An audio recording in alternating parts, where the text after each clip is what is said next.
Hello everyone, welcome to exam form academy. Exam form academy के इस video में हम आज देखेंगे यूपी ट्रिपल एससी वीडियो ग्राम विकास अधिकारी और यूपी पुलिस के से रिलेटेड कुछ स्पेशल जीएस के क्वेश्चन और जनरल नॉलेज के क्वेश्चन। इस वीडियो में मैंने टोटल 30 क्वेश्चन कवर किया जो कि सभी एमसीक्यू फॉर्म में है और सभी प्रीवियस एग्जाम में जो आए हुए क्वेश्चन है वही मैंने कवर किया जो कि मोस्ट रिपीटेड क्वेश्चन है। तो चलिए इस वीडियो को स्टार्ट करते हैं और मैं इस वीडियो में हर क्वेश्चन के साथ कुछ एक्स्ट्रा फैक्ट भी बताऊंगा जो कि आपके एग्जाम के लिए बहुत ही इंपॉर्टेंट हैं। तो जो पहला क्वेश्चन है वह है बिहू निम्नलिखित में से किस राज्य का लोकप्रिय नृत्य है। आपको मैं बता दूं, सभी क्वेश्चन को हमारे बताने से आप पहले आपको अटेम्प्ट करना है, लास्ट में बताना कि कमेंट बॉक्स में करके कि आपके कितने क्वेश्चन सही हुए हैं। 30 इसमें टोटल क्वेश्चन है, आपको लिखना है कि 30 में से कितने आपके सही होते हैं। तो चलिए देखते हैं कि सबसे ज्यादा किसके सही होते हैं। ये आज से मैं सीरीज स्टार्ट कर रहा हूँ जनरल नॉलेज की, जीएस जीके की, जो कि आपकी यूपी ट्रिपल एससी वीडियो और पुलिस के लिए बहुत ही इंपॉर्टेंट है। तो आपको बताना कि बिहू निम्नलिखित में से किस राज्य का लोकप्रिय नृत्य है। तो बिहू जो है वो असम का लोकप्रिय नृत्य है। बिहू जो है एक लोक नृत्य यानी कि फोल्क डांस है। आपको सभी राज्यों के जो इंपॉर्टेंट फोल्क डांस हैं वो याद रखना है। इंग्लिश में बोलते हैं फोल्क डांस और हिंदी में बोलते हैं लोकप्रिय लोक नृत्य। तो जो असम का है वो है बिहू। इसी प्रकार जम्मू कश्मीर का है राव, पंजाब का है भांगड़ा, गुजरात का जो है गरबा है, राजस्थान का घूमर है, महाराष्ट्र का लावनी है। इस प्रकार ये बहुत इंपॉर्टेंट क्वेश्चन है, आपको याद रखना है। एक बार फिर से हम रिपीट कर देते हैं। महाराष्ट्र का है लावनी, राजस्थान का घूमर, गुजरात का गरबा और पंजाब का भांगड़ा, जम्मू कश्मीर का राउफ। अगला question, question number 2। Vivekananda rock memorial कहाँ स्थित है। जो आप जानते हैं स्वामी विवेकानंद जी थे, उन्हीं की एक मूर्ति स्मारक है। यह स्थित है तमिलनाडु राज्य में, यानी कि इस क्वेश्चन का जो सही आंसर है वो है डी। और जो विवेकानंद जी से एक क्वेश्चन और पूछा जाता है बार बार, वो आपके एग्जाम में यह पूछा जाता है कि विवेकानंद ने रामकृष्ण मिशन की स्थापना किसने की थी। तो रामकृष्ण मिशन की स्थापना की थी विवेकानंद ने। उसका जो हेडक्वार्टर है वो है बेलूर कोलकाता में। अगला question, question number 3। Mahatma Gandhi को राष्ट्रपिता के रूप में सर्वप्रथम किसने उल्लेख किया था या किसने कहा था। तो महात्मा गांधी को जो राष्ट्रपिता की उपाधि दी थी या इसको बोला था, सर्वप्रथम बोला था नेताजी सुभाष चंद्र बोस ने, यानी कि इस क्वेश्चन का जो सही आंसर है वो है ए। अगला क्वेश्चन, क्वेश्चन नंबर 4। प्रथम गोलमेज सम्मेलन कहाँ हुआ था। तो जो प्रथम गोलमेज सम्मेलन हुआ था ये हुआ था लंदन में। टोटल जो गोलमेज सम्मेलन हुए थे वो हुए थे 3, प्रथम, द्वितीय और तृतीय, और तीनों जो हुए थे वो हुए थे लंदन में। गोलमेज सम्मेलन था जो हमारा संविधान बना था, उसी को बनाने का एक पूरा मसौदा था, यानी कि पूरा प्रोसीजर था, उसमें कैसे लिखा जाएगा क्या क्या होगा, तो उसी को हम बोलते हैं गोलमेज सम्मेलन। तो भारत की तरफ से अगर जो ये तीनों गोलमेज सम्मेलन थे, प्रथम, द्वितीय और तृतीय, इसमें भारत की तरफ से केवल एक ही ऐसे व्यक्ति थे जो तीनों सम्मेलनों में भाग लिए थे, वो थे डॉक्टर भीमराव अंबेडकर जी। अगला क्वेश्चन, क्वेश्चन नंबर 5। देश के लौह पुरुष किसे जाना जाता है। तो सरदार वल्लभ भाई पटेल जी को देश के लौह पुरुष के नाम से जाना जाता है, जो कि भारत के प्रथम गृह मंत्री भी थे। और अभी अभी हाल ही में गुजरात में सरदार पटेल की दुनिया की सबसे ऊंची मूर्ति का भी इनॉग्रेशन किया गया, जिसको कहते हैं, जिसको नाम दिया गया स्टैचू ऑफ यूनिटी। और सरदार वल्लभ भाई पटेल का प्रतिवर्ष जन्म दिवस जो है राष्ट्रीय एकता दिवस के रूप में 31 अक्टूबर को मनाया जाता है। तो आपको याद रखना है कि सरदार वल्लभ भाई पटेल का जो जन्म दिवस होता है उसको प्रतिवर्ष मनाया जाता है 31 अक्टूबर को राष्ट्रीय एकता दिवस के रूप में। और दुनिया का सबसे ऊंचा जो स्टैचू अभी अभी इनॉग्रेशन किया गया वो किया गया गुजरात के नर्मदा जिले में, जो कि सरदार वल्लभ भाई की मूर्ति है।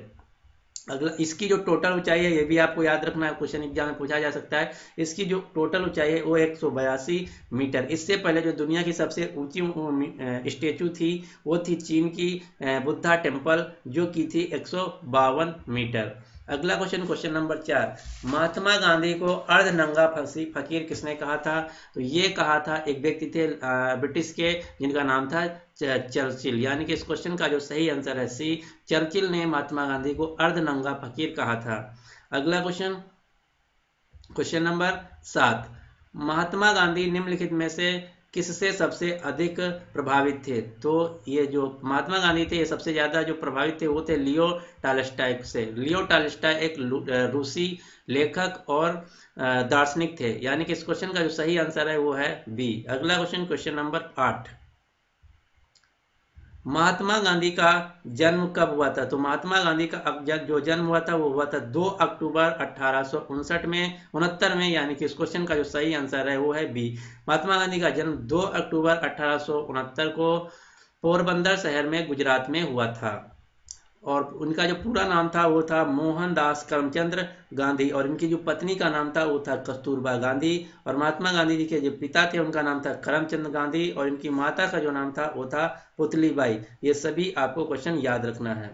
और इनकी जो समाधि, यहाँ से भी क्वेश्चन पूछा जाता है कि महात्मा गांधी की समाधि कहाँ है, तो इनकी समाधि या रेस्टिंग प्लेस है राजघाट, दिल्ली। ये भी क्वेश्चन बहुत आपके एग्जाम में पूछा जाता है। अगला question, question number 9, Punjab Kesari के नाम से किसे जाना जाता है या कौन विख्यात है? तो पंजाब केसरी के नाम से लाला लाजपत राय को जाना जाता है, जो कि गरम दल के एक नेता थे। यानी कि इस क्वेश्चन का जो सही आंसर है वो है डी।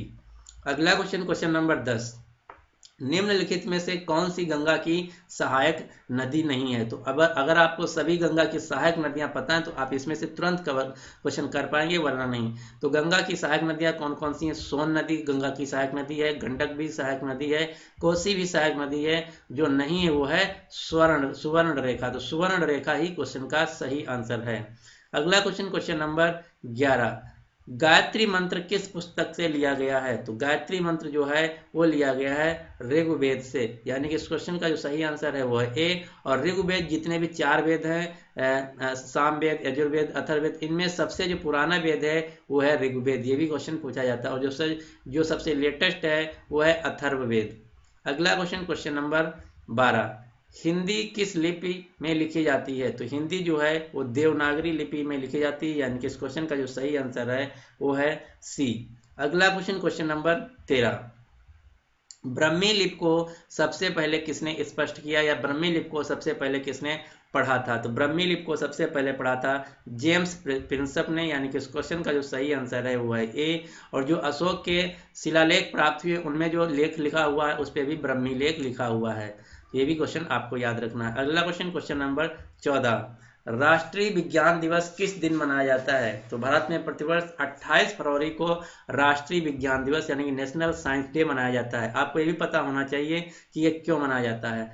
तो जो भारतीय वैज्ञानिक थे सीवी रमन, उन्होंने ही 28 फरवरी को अपने जो आविष्कार किया था रमन इफेक्ट, उसी के लिए, उसी की यादगार में प्रतिवर्ष भारत सरकार मनाती है 28 फरवरी को राष्ट्रीय विज्ञान दिवस। 28 फरवरी को ही सीवी रमन ने रमन इफेक्ट जो था फिजिक्स का, उसकी खोज की थी। और 1928 में इनको इसी खोज की वजह से नोबेल पुरस्कार भी दिया गया था। और 1954 में भारत रत्न भी दिया गया था। अगला क्वेश्चन, क्वेश्चन नंबर 15, राष्ट्रीय खेल दिवस प्रतिवर्ष कब मनाया जाता है? तो राष्ट्रीय खेल जो है प्रतिवर्ष 29 अगस्त को मनाया जाता है। यानी कि इस क्वेश्चन का जो सही आंसर है वो है बी। और जो राष्ट्रीय खेल दिवस है यह हॉकी के जो महान जादूगर मेजर ध्यानचंद जी थे उनका जन्म दिवस के रूप में मनाया जाता है। अगला क्वेश्चन, क्वेश्चन नंबर 16, हिंदी दिवस किस दिन मनाया जाता है? तो जो हिंदी दिवस है प्रतिवर्ष भारत में 14 सितंबर को मनाया जाता है। यहाँ से 2 क्वेश्चन बनते हैं और बहुत ही कंफ्यूजिंग, लेकिन आपको कंफ्यूज नहीं होना। पहला क्वेश्चन ये कि हिंदी दिवस कब मनाया जाता है, तो 14 सितंबर को। अगर क्वेश्चन ये पूछा जाए कि विश्व हिंदी दिवस कब मनाया जाता है, तो विश्व हिंदी दिवस मनाया जाता है 10 जनवरी को। दोनों अलग अलग क्वेश्चन है। विश्व हिंदी दिवस 10 जनवरी को और हिंदी दिवस या राष्ट्रीय हिंदी दिवस वो मनाया जाता है 14 सितंबर को। यानी कि इस क्वेश्चन का जो सही आंसर है वो है सी। अगला क्वेश्चन, क्वेश्चन नंबर 17, शिक्षक दिवस किस दिन मनाया जाता है? तो शिक्षक दिवस मनाया जाता है, राष्ट्रीय शिक्षक दिवस या नेशनल टीचर्स डे मनाया जाता है 5 सितंबर को। 5 सितंबर को जो भारत के प्रथम उपराष्ट्रपति सर्वपल्ली राधाकृष्णन जी थे उनका जन्म दिवस के रूप में हर वर्ष 5 सितंबर को शिक्षक दिवस के रूप में मनाया जाता है। दूसरा क्वेश्चन, विश्व शिक्षक जो दिवस है वो प्रतिवर्ष 5 अक्टूबर को मनाया जाता है। दोनों क्वेश्चन अलग अलग हैं। विश्व शिक्षक दिवस 5 अक्टूबर और भारतीय शिक्षक दिवस 5 सितंबर। अगला क्वेश्चन, क्वेश्चन नंबर 18, किसान दिवस किस दिन मनाया जाता है? तो किसान दिवस जो है जो भारत के 5वें प्रधानमंत्री चौधरी चरण सिंह थे उनकी जन्म दिवस के रूप में मनाया जाता है। तो ये प्रतिवर्ष मनाया जाता है 23 सितंबर को। और उत्तर प्रदेश के लखनऊ शहर में चौधरी चरण सिंह इंटरनेशनल एयरपोर्ट भी है। ये भी क्वेश्चन आपको याद रखना है। अगला क्वेश्चन, क्वेश्चन नंबर 19, राष्ट्रीय एकीकरण दिवस किस दिन मनाया जाता है? तो जो राष्ट्रीय एकीकरण दिवस है ये प्रतिवर्ष 19 नवंबर को मनाया जाता है। ये इंदिरा गांधी का जन्मदिन है। अगला क्वेश्चन, क्वेश्चन नंबर 20, भारतीय प्रवासी दिवस कब मनाया जाता है? तो ये मनाया जाता है प्रतिवर्ष 9 जनवरी को भारतीय प्रवासी दिवस मनाया जाता है। अगला क्वेश्चन, क्वेश्चन नंबर 21, विश्व में डाकघरों का सबसे बड़ा जाल किस देश में पाया जाता है? तो जो विश्व में सबसे ज्यादा पोस्ट है डाकघर है वो पाए जाते हैं भारत में। अगर पूछा जाए कि कितने हैं टोटल डाकघर, तो लगभग भारत में जो प्रेजेंट वर्तमान में डाकघर हैं उनकी संख्या है 1.5 लाख, यानी कि 1,50,000। अगला क्वेश्चन, क्वेश्चन नंबर 22, विश्व प्रसिद्ध मंदिर जिसे बोलते हैं विरूपाक्ष का मंदिर वो कहाँ पे स्थित है? तो ये स्थित है हम्पी कर्नाटक में, यानी कि उस क्वेश्चन का जो सही आंसर है वो है सी। अगला क्वेश्चन, क्वेश्चन नंबर 23, मोहनजोदड़ो कहाँ स्थित है? तो मोहनजोदड़ो जो है वर्तमान में सिंध प्रांत में स्थित है। सिंध प्रांत जो है इस समय वो पड़ता है पाकिस्तान में, तो मोहनजोदड़ो स्थित है सिंध पाकिस्तान में, यानी कि इस क्वेश्चन का जो सही आंसर है वो है ए। अगला question, question number 25, Mahatma Gandhi ने सत्याग्रह की क्रियाविधि को सबसे पहले कहाँ प्रस्तुत किया था? यानी कि जो महात्मा गांधी जी थे उनका जो सबसे पहला सत्याग्रह आंदोलन था वो कहाँ से स्टार्ट किया था? वो स्टार्ट किया था चंपारण बिहार से, यानी कि इस क्वेश्चन का जो सही आंसर है वो है सी। महात्मा गांधी से 1917 में चंपारण बिहार से अपना पहला सत्याग्रह आंदोलन स्टार्ट किया था। अगला क्वेश्चन, क्वेश्चन नंबर 26, बैंकिंग के क्षेत्र में सीबीएस जो टर्म यूज किया जाता है, जो शब्द यूज किया जाता है, उसमें सी का पूर्ण रूप क्या है? तो जो सीबीएस है इसका फुल फॉर्म होता है कोर बैंकिंग सॉल्यूशन, तो सी फॉर होता है कोर, सी का फुल फॉर्म होता है कोर। और जो कोर होता है CORE, इसका भी फुल फॉर्म होता है, इसका फुल फॉर्म होता है centralised online real time exchange. Core का भी फुल फॉर्म होता है, आपको याद रखना है। सीबीएस का फुल फॉर्म होता है कोर बैंकिंग सॉल्यूशन, और जो कोर होता है इसका फुल फॉर्म होता है centralised online real time exchange.